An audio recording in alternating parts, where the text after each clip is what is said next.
We all became more aware of the environmental dangers of offshore oil production after the BP oil spill. Well, the government also became more vigilant too, prosecuting polluters and demanding more accountability. But the feds still must depend on oil field workers to blow the whistle. And as eyewitness investigator David Hammer found, that remains a perilous proposition.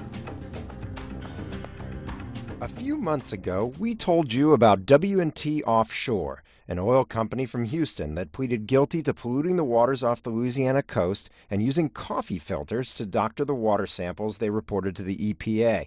It sounded preposterous. Coffee filters? But we didn't know the half. You get about, I'd say, a couple inches in the jug of your overboard water, and then the rest is basically Kentwood. They'll fill the rest of the jug up with Kentwood water. Then it's sent into a laboratory. Can't the laboratory tell that a thing that's like 90% Kentwood is not seawater? You would think so, but I can actually say that I sat in a meeting for W&T where a foreman said he sent in 100% Kentwood before, and it passed. W&T pleaded guilty to one water filtering incident in October 2009. When we confronted Jason Bourgeois at his home in Mississippi, he admitted that he did it. He also told us he and others had been doing that on W&T platforms for more than a decade. Actually, it goes back generations, according to Bourgeois' grandfather, a former offshore supervisor whose son, Mike, also worked for W&T. Well, I know for a fact that my son sometime would take water out of my water well and bring offshore to pass these water tests. And this was way back before the 2009 incident. I mean, Mike went to work for him. Mike's been dead 6 years, and he was working for him for 10 years before that, probably. W&T says this was an isolated incident, something the workers on that platform, Bourgeois and two others, did on their own. But Bourgeois says they were told by their supervisor to make sure their water samples were always clean. Did anybody ever say this is not right, we shouldn't be doing this? Well, we knew it wasn't right, but it was the fact of do it this way or we'll get somebody else that will. And there's the rub. Very few people, especially those making six figures in spite of a lack of education that prevents them from doing much else, are willing to report illegal activity when they're hidden from view dozens of miles offshore. When you're in the offshore industry, if you want to get along, you better go along. And what happens offshore stays offshore. You break any one of those two rules, in one fashion or another, you will not be working offshore. We're heading out to Ewing Banks 910, Ship Shoal 300A, and Ship Shoal 315. Those are W&T offshore platforms where Randy Como says he saw workers covering up oil spills and doctoring water samples to trick federal authorities. After he caught Jason Bourgeois and others doctoring the water samples on Ewing Banks 910, he saw an oil spill there. The low-pressure piping going to the low-pressure separator ruptured and spewed oil. Here's a picture of the ruptured pipe, spewing a trail of high-pressure gas before the oil started coming out. W&T had to shut in the well. A month later, there was another spill. Bourgeois believes as much as 500 barrels of oil from a storage tank spewed out a flare boom and rained all over the heliport and platform decks. It wasn't like we could just wash this off. The whole platform was grading.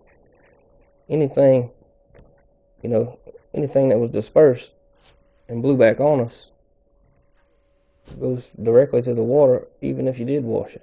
Como also said he witnessed another oil spill on W&T's Ship Shoal 300A platform and the unmanned 315 platform. It's multiple vents. Every little controller is spewing oil, is just venting oil out.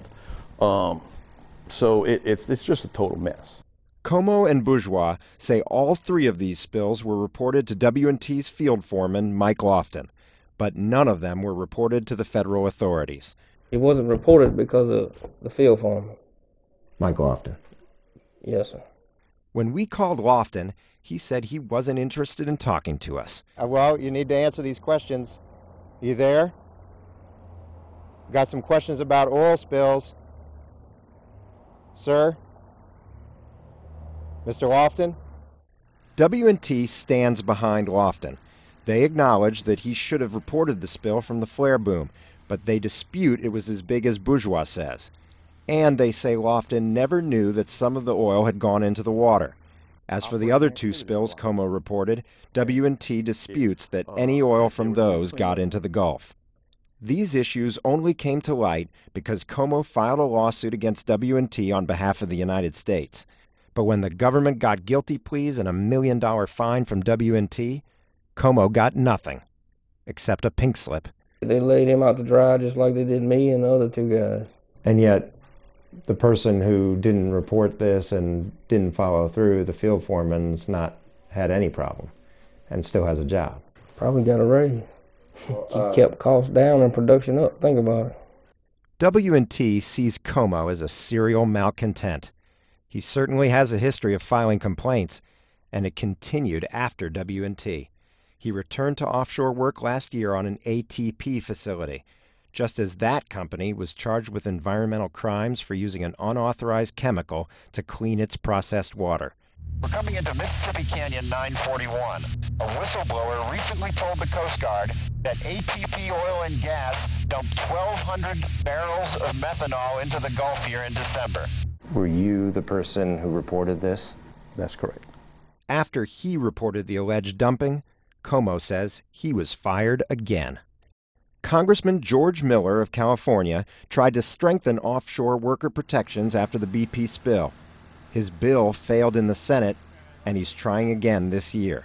Now, why shouldn't they have the same protection that railroad workers have, that transport workers have, that nuclear workers have, that pipeline workers have? Because they all have a modern whistleblower statute. But those men and women who go out on those rigs today do not have any protection, more or less a modern protection.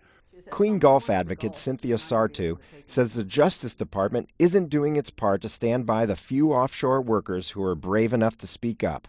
I don't think Justice Department sees itself as in the business of supporting whistleblowers. I think they see themselves as in the business of hitting somebody who's done something wrong, but not spending the money to go to trial unless they absolutely have to.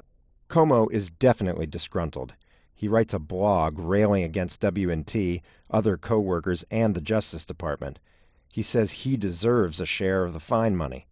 But he also seems driven by a real sense of responsibility to expose what he believes is rampant pollution offshore. It's not acceptable behavior for our industry. It's not acceptable behavior for our world. Okay? Eventually, people are going to suffer from this. You can't keep polluting something and expect everything to be okay. Sooner or later, somebody's going to get sick from this. Sooner or later, somebody's going to die from this. Sooner or later, the Gulf is going to die from this. David Hammer, Eyewitness News. Well, W&T says it has improved policies and procedures, so supervisors must report a spill whenever oil escapes from a container or vessel, whether a sheen is visible or not. It also started conducting surprise water sampling on all of its platforms and reported that only one platform failed the inspection. Now, ATP Oil and Gas did not respond to our requests for comment. Neither did the other two workers who were implicated in the coffee filter incident, David Shahanan and Brian Barefoot.